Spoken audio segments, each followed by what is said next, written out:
શિયાળો આવી ગયો ને કચ્છમાં 5 સ્ટાર રિસોર્ટમાં મેં ફ્રીમાં રહેવાનું સેટિંગ કરી નાખ્યું. ભાવનગરમાં અમારો બીજો દિવસ છે ને હું ને જેકી બનવું પડી ગયા ભાવનગરમાં આટા મારવા અને ભેગા થઈ ગયા યુવરાજભાઈ જેમને મારું ચિત્ર બનાવ્યું. ભાવનગરની સાઠ આપકાને ચિત્ર વિતરણ કરી નાખ્યું. અને હા, ભાવનગરથી કોણ કોણ આપણા વિડીયો જોવે જરા કોમેન્ટ કરો. આફ્ટર લોંગ ટાઈમ સણકારી રોટલો પણ આવું ખવાય ને પણ ક્યારેક ક્યારેક ખાઈ લેવાય. અરે કહેના ક્યા ચાહતે હો?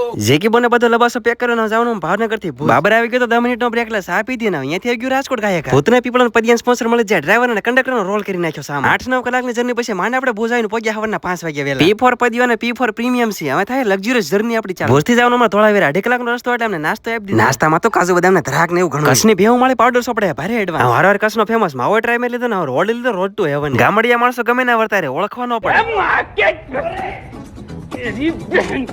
ધોળાવીરાની 5 સ્ટાર ટેન્ટ સિટી અમારો સ્વાગત થયું અને બધા જાણ્યાને કર્યા સાંડલા. અને આને પ્રીમિયમ ટેન્ટમાં રોકવાનું ભાડું હોય 6 થી 7000 જે આપણને હાવે ફ્રીમાં મળ્યું. અને ખાવાની એટલી વેરાયટી હતી ને ડીશ ભરી જતી 4-5 રાઉન્ડ મારવા પડ્યા. ફોલો કરવાનું સ્પેશિયલ કેવું પડશે ફોલો કરીને રાખો કાલ કચ્છની સ્પેશિયલ જગ્યા દેખાડો.